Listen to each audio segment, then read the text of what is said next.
Halo guys, balik lagi sama gua Kelvin dari Teknogeek. Ya, kali ini gua mau bikin video singkat aja karena akhirnya ada barang gua yang dateng nih. Yaitu adalah Retroid Pocket 6 ya. Karena banyak juga yang request kayak, "Bang, coba review Retroid Pocket 6 juga dong." Karena kan gua ada review si ini nih, EYN Odin 3 sama si EYN Odin 2 Portal ya. Dan katanya coba Retroid Pocket 6 dong. Terus gua akhirnya ya coba beli sendiri karena waktu kemarin belum ada seller yang jual ya kebetulan, sama waktu itu gua lagi galau. Akhirnya gue baru beli sendiri dan gue shipping sendiri ya. Ujung-ujungnya kena pajaknya lumayan mahal sih. Nanti harganya akan gue bahas sambil gue review ya, atau di pas terakhir. Oke, nggak usah panjang lebar, kita langsung aja mulai unboxingnya ya. Sebenarnya ini gue udah buka karena gue udah setup dulu biar bikin videonya juga lebih cepet ya. Karena gue kalau nanti unboxing belum di setup kan ya, setting-setting buat emulator dan lain-lain kan itu lumayan lama ya. Di sini gue ada beli official grip juga, cuman gue belum tahu nih mau pakai atau nggak karena Retroid Pocket 6 ini secara grip menurut gue udah cukup enak ya waktu kemarin gue tes, dan ini gue belinya warna hitam jadinya agak belang gitu. Jadi ini belum gue buka, nanti mungkin pas akhir kalau gue merasa gue perlu gue akan buka juga ya. Ini gue taruh di samping, kita unboxing dulu si konsolnya itu sendiri ya, atau si Retroid Pocket 6-nya ya. Pas pertama kali kita buka, itu ada si ini, gua nggak tahu ini kertas buat apa. Karena cuma begini doang ya, ini cuma buat ngasih lihat gambar konsolnya. Terus setelah itu ada pelindung gabusnya atau apalah namanya ini. Dan di sini juga ada kertas QC ya. Ini sangat normal banget ya, karena kayak Retroid EYN semua ada pakai model begini atau barang-barang China ya. Pokoknya QC-nya ini udah lolos. Nah, ini ada si konsolnya. Kita singkirkan dulu sebentar karena kita akan lihat dulu di dalamnya lagi. Di sini ada kertas manual book, bukan manual book sih, lebih ke kertas spesifikasi, sama dia ada tombolnya di bagian nih, kalian bisa lihat ya. Mungkin kalian bisa pause, ini gua akan kasih lihat sekilas ya, ada tombol-tombolnya apa dan banyak banget lah. Terus juga ada spesifikasinya nih, dia pakai 8 Gen 2, dimensinya berapa, terus layar AMOLED 120 Hz 1080p, layar 5,5 inch. Terus di sini gue pakai varian yang 12 GB sama storage-nya 128 ya. Karena apa? Gue beli yang bukannya 12256. Karena 12256 udah tidak produksi. Lebih tepatnya karena ya krisis RAM dan SSD nih. By the way, gue potong sebentar karena ternyata baterai kamera gue habis. Oke, jadi gue tadi udah ganti baterai gue ya, dan kita bisa lanjut lagi. Tadi terakhir gue bahas di RAM-nya 12 sama storage-nya 256. Terus, kenapa ya kalau kalian sebenarnya buat emulation doang, ambil aja yang RAM 8 GB, menurut gue cukup. RAM 12 sama storage 128 itu menurut gue agak overkill ya. Sebenarnya gue agak kilaf dikit ini, karena gue penasaran untuk RAM 12 GB untuk pakai di PC emulation di Retroid Pocket 6 ya. Cuman saran gue kayaknya kalau kalian nggak dapetnya storage-nya 256 agak sayang gitu, karena ya kalau kalian buat emulation PC kan biasanya install game-nya juga lumayan berat-berat gitu. Terus dia ada active cooling, baterainya 6000 mAh, chargingnya 27 watt, untuk connectivity-nya udah ada Wi-Fi 7 pakai Bluetooth 5,3. Terus juga dia udah pakai USB-C yang 3,1, itu juga udah support sama di video output ya. Dia bisa sampai 4K 60 Hz via USB-C. Untuk OS-nya sendiri udah pakai Android 13, untuk dimensionnya termasuk kecil nih, kalian bisa lihat sendiri untuk ukurannya ya. Sama beratnya termasuk cukup ringan ya, dia di 305 gram aja nih. Selain dari itu dia juga ada jack audio sama SD card slot ya. Udah, mungkin ini gue bahas sekilas aja karena biar kita nggak terlalu lama ya untuk di bagian depan ini. Selain itu di dalamnya juga ada dapat si kabel Retroid ini yang nggak akan gue pakai karena kabelnya agak pendek, sama gue udah banyak kabel juga sih, jadi sayang aja gitu. Ini gue akan simpen di kotaknya dia ya di sini, Retroid Pocket. Untuk kualitas kabelnya sebenarnya cuma termasuk cukup oke kok. Ini bukan kabel murahan ya kalau kita pegang. Ini gua singkirkan, langsung aja kita ke konsolnya. Nah, ini tadi gue udah lap bersihin juga ya karena agak berdebu. Kayaknya ini masih berdebu nih. Bentar ya. Oke, kita langsung nyalain aja. Nah, ini biasa ya, boot screen-nya si Retroid Pocket. Sambil kita lihat sekitar-sekitarnya dulu nih. Untuk bagian bodinya kalian bisa lihat ya, di bagian atasnya itu ada si volume up and down. Terus juga ini tombol L1, R1-nya, R2. Di bagian bawah ini ada SD card slot yang gue udah pakai 128 GB di sini. Ada jack audio sama ada USB Type-C yang tadi gue udah bilang support sama display output. Nah, ini untuk tampilan awal, tapi kita bahas dulu untuk body-bodinya dulu ya. Terus di bagian kiri sini ya kalian bisa lihat ya kalau Joy-Con-nya ini atau analognya, kok Joy-Con sih? Analognya itu bisa nyala, dan ini juga kita bisa setting di bagian sini nih. Nah, untuk warna-warnanya. Jadi, ini kalian bisa customize, mau kiri kanannya beda juga bisa sebenarnya. Dan kalau gue mau ganti, mau dimatiin juga bisa, dinyalain juga bisa, mau diganti. Ini, mesti dimatiin dulu. Misalkan yang kiri mau dibagi ganti warna kuning ke biru. Oh, ini nyala semua. Nah, ini ya. Ini setting warna biru yang berbeda. Terus kita lanjut lagi kalau untuk bagian D-pad-nya itu di bagian bawah. Untuk ini model klik bukan yang clicky sih, tapi membrannya termasuk cukup enak kok. Ini masih cukup nyaman banget untuk dipakai ya. Selain dari itu untuk analognya nggak perlu khawatir, dia udah Hall effect ya. Jadi kalian nggak perlu khawatir sama ngedrift. Terus selain dari itu untuk tombol ABXing-nya juga sama. Ini juga udah nyaman ya. Kepencet, sorry.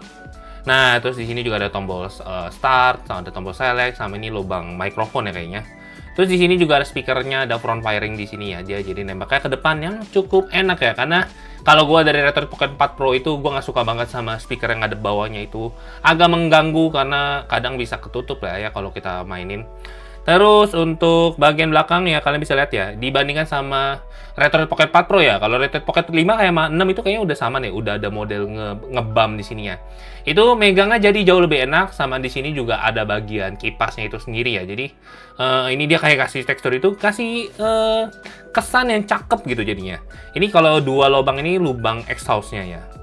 Ya itu aja sih, ada tombol makro juga yang kalian bisa set, dan secara pegang gripnya gua sangat suka ya. Ini nyaman banget, yang makanya tadi gua bilang gua bingung mau buka gripnya atau enggak nih, karena kalau enggak kayaknya mungkin gua mau jual aja ya. Gua kayaknya lebih butuh tasnya sebenarnya. Nah, terus kita lihat warnanya ya. Warnanya itu cakep banget. Gua langsung pilih warna silver yang menurut gue ini cantik banget. Sebenarnya waktu itu juga beberapa udah ada yang jual ya, toko-toko yang misalnya ada dari Arasa, kalau nggak salah waktu itu jual Kako Games. Tapi gue lupa, tapi seingat gue waktu itu belum ada yang, mereka tuh lagi nggak jual yang warna silver ya kalau nggak salah. Dan akhirnya gue memutuskan untuk impor karena gue pengen banget warna silvernya coy. Silvernya ini cakep banget. Sebenarnya ada warna-warna lain, ada warna 16 bit, ada warna black, ada warna orange, terakhir ada warna light purple. Nah, itu kalian bisa pilih aja. Udah itu untuk varian lainnya juga, dia tuh kalau kalian misalkan nggak suka yang analog ada di bagian kiri atas, dia tuh ada kasih varian yang analognya di bawah ya. Jadi atasnya D-pad sama ininya di ya kayak model PlayStation ya bisa dibilang ya. Cuman kalau gua personal lebih suka pakai analog aja sih. Terus kadang kita bisa pakai force biar D-padnya di analog juga, itu lebih membantu karena gue ya udah kebiasa aja pakai analog. Terus untuk temper glass, sebenarnya temper glassnya ini juga gue udah pasang nih. Cuma memang agak kurang rapi ya. Kalian mungkin bisa lihat ya, ini agak ke bawah dikit. Tapi untungnya untuk bagian sisi-sisinya ini masih ngepas dan masih cukup nyaman. Dan kali ini gue tidak gagal memasang ya, karena di EYN Odin 3 gue gagal masang. Gue nggak tahu kenapa ini suka ngegelembung, apa karena memang dari EYN Odin 3, tapi waktu itu gue pernah bahas juga ya kalau si EYN Odin 3 ini memang temper glass-nya agak kurang, atau emang gue yang cupu, gue juga tidak tahu. Tapi ini padahal gue akurat masangnya. Ya itu mungkin sekilas saja. Terus ya kita bahas layarnya ini yang sangat cakep. Gue suka banget sama layarnya Retroid Pocket ini ya. Mirip-mirip, sebenarnya mirip lah sama EON ya. Mungkin nggak tahu ya pabriknya sama atau nggak, tapi harusnya beda ya. Itu pokoknya untuk kualitas gambar yang nggak perlu diraguin. Nah, kalian bisa lihat ya, cakep.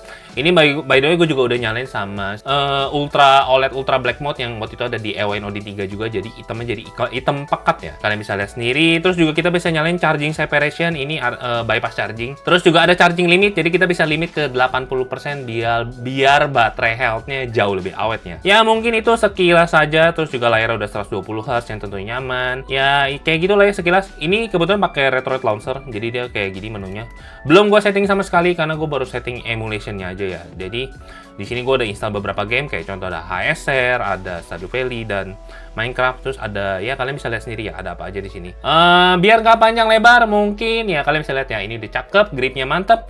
Langsung aja kita tes secara performance. Tapi harusnya Snapdragon 8 Gen 2 itu ya udah lancar lah ya untuk semua emulation. Hampir lah ya bisa dibilang. Kita langsung aja mulai tes emulationnya dari yang enteng dulu kali dari PS1. Oh by the way, sebelum mulai emulation kayaknya kita mulai dulu kalau untuk ngetes dengerin lagu ataupun apapun ya. Kita buka video dulu deh. Terus speakernya bagus tuh ini. Cakep sih ini suara speakernya. Tapi gua tidak mau kenceng-kenceng, takut kena copyright ya. Tapi kalian bisa lihat ya, kalau untuk kualitas gambar nggak ada masalah sama sekali. Ini layarnya sangat cakep OLED-nya. Jadi itu aja sekilas untuk tes layar sama tes speaker dikit lah ya, kalian bisa dengar. Oke. Langsung aja kita lanjut ke yang kedua, yaitu adalah test emulation. Habis itu kita bisa langsung closing dulu untuk videonya. Gue lupa lagi. Kita coba tes compare ya. Ini gue ada beberapa konsolnya atau handheld yang bisa gue compare sini. Dan selalu kita lihat ya, ini dibandingkan sama si Switch Lite. Switch Lite itu ukurannya jauh lebih gede tuh. Nah, kalian bisa lihat ya. Secara ukuran lebih gede, walaupun kalau layar, seingat gue layarnya berapa nih? Nintendo Switch Lite itu layarnya 5,5 inch. Jadi, keduanya punya layar yang sama, tapi kalau secara body ya bisa dilihat ya. Kalau si, Retroid Pocket 6 ini jauh lebih compact. Bukan jauh sih, nggak jauh. Dikit lah ya. Jadi itu comparison sekilas kalau sama si Switch Lite, tapi udah jelas kalau masalah layar ya lebih bagus sama si inilah, si Retroid Pocket 6 lah ya, namanya juga OLED. Dan kita coba singkirkan dan bandingkan sama si EYN Odin 3 yang punya layarnya juga ini kalau ini lebih gede sih, ini di 6 inch, dan kalau kita compare bodinya udah jelas dia lebih gede si EYN Odin 3. Tapi kalau dibandingkan sama ini sebenarnya persis nih, Switch Lite sama EYN Odin 3 itu mirip banget. Dan yang terakhir itu si EYN Odin 2 Portal. Udah jelas EYN Odin 2 Portal jauh lebih gede. Ini kayak adeknya atau enggak? Nah, kecil banget ya dibandingkan sama EYN Odin 2 Portal, karena ya EYN Odin 2 Portal kan 7 inch, tadi EYN Odin 3 6 inch, sama terakhir ini si Switch Lite itu sama-sama 5,5 inch tapi punya body yang lebih gede. Tapi kalau secara grip udah jelas lebih enak si EYN Odin Retroid Pocket 6 ya, karena kalau dibandingkan sama Switch Lite kan ini gua harus pakai casing tambah nih biar gripnya jauh lebih enak. Ya, itu sekilas perbandingan. Langsung kita mulai yang ditunggu-tunggu, yaitu performance testing lah ya. Ya, game PS1 aman, gak ada masalah sama sekali. Kenapa ini di presisi Jepang ya? Gue salah download ya. Harusnya bahasa Inggris ya gue download. Ya, itu kira-kira sekilas. Gue ganti lagi mungkin gamenya. Ini cuma membosankan kali ya buat kalian lihat. Ya, lo kan belum gue setup ya, nggak kebaca. Gue belum setup jadi DualShock.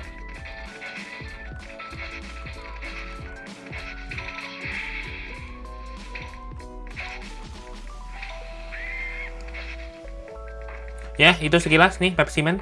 Lanjut ke game PS2 kali ya. Aduh, goblok. Ya udah, lanjut ke game PS2. Nah, ini gue main Tears of Kerberos. Tadinya kayak kurang terang ya. Mohon maaf deh, tadi kayak kurang terang. Nah, Tears of Kerberos udah jelas ini game yang cukup berat ya. Thank you banget yang udah komen kemarin di EYN Tor ya. Gue nanya beberapa game dan ada ngomongin Tears of Kerberos, gue baru ingat.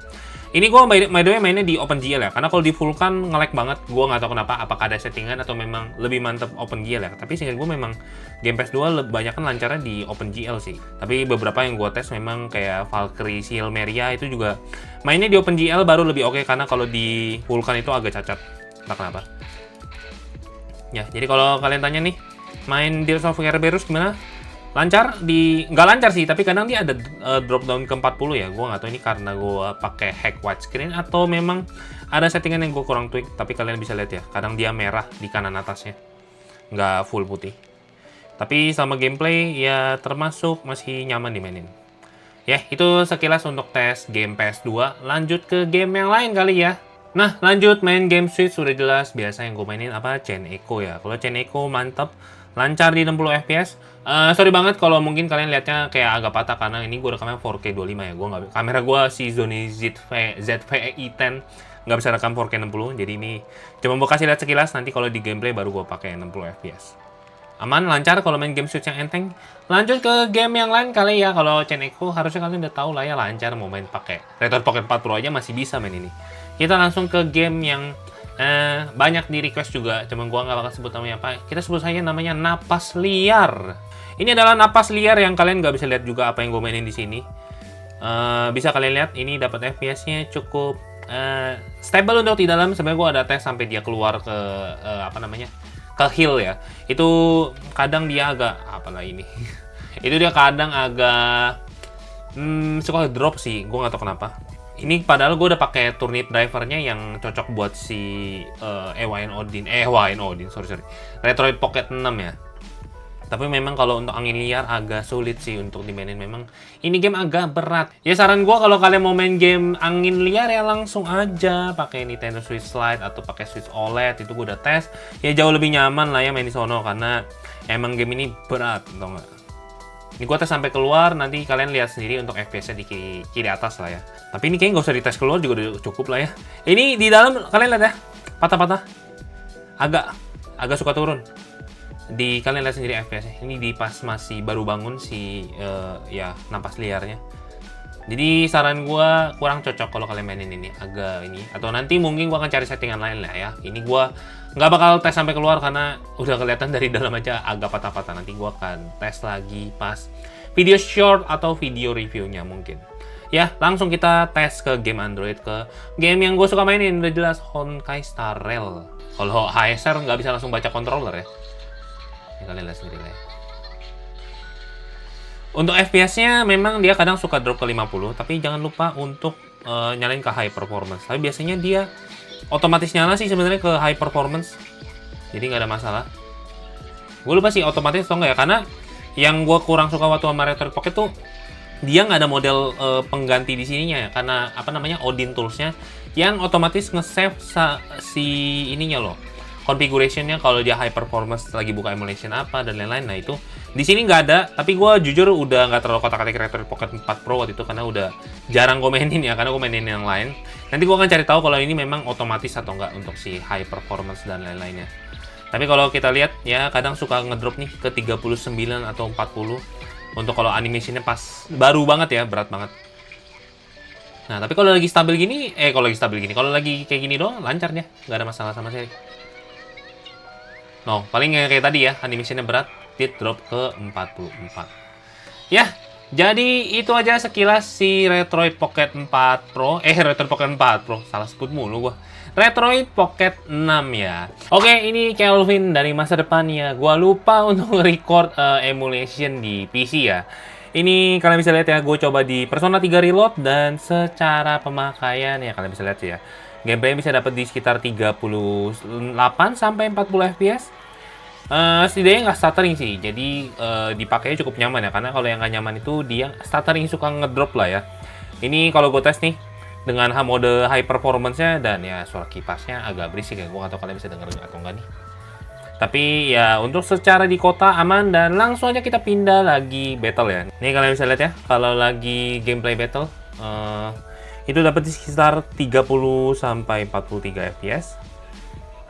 Bentar ya, ini gue naik dulu. Tapi kalian bisa lihat ya kalau lagi roaming kayak gini masih termasuk cukup lancar. Bahkan kalau lagi nggak banyak yang di render dapat 40 fps-an.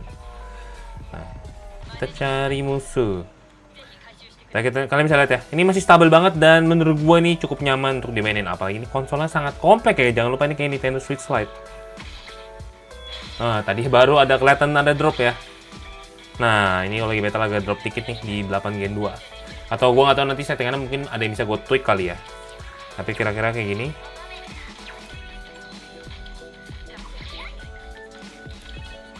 Kalau gue main di EYN Odin 3 itu jauh lebih lancar udah pasti ya, karena pakai 8 Gen Elite. Ini 8 Gen 2 kalau yang PC agak berat dia lumayan berasa lah ya. Untuk apa namanya? Kayak gripnya nggak bakal gue pakai sih ini. Ini gue simpen dulu aja, atau mungkin gue bakal jual aja kali ya, karena gue nggak pakai ujung-ujungnya untuk sementara selama pemakaian gue. Nanti mungkin akan gue update di video short atau apa kalau akhirnya gue membutuhkan. Ya, jadi sangat mantap untuk dipakai main game PC ya, yang tapi nggak terlalu berat banget ya. Ya, itu aja. Kalau ada yang kalian mau tanyain tentang Retroid Pocket 6 atau misalkan dibandingkan sama siapa gitu, kalian bingung mau beli yang mana, ya kalian bisa komentar aja di bawah, nanti gua akan bahas di video review atau mungkin gua akan bikin video apa namanya comparison ya. Ini kan EYN Odin 2 Portal videonya lagi on progress ya, jadi mohon maaf karena saya sibuk sambil kerja juga ya. Terus sama EYN Odin 3 ini mau udah keluar reviewnya.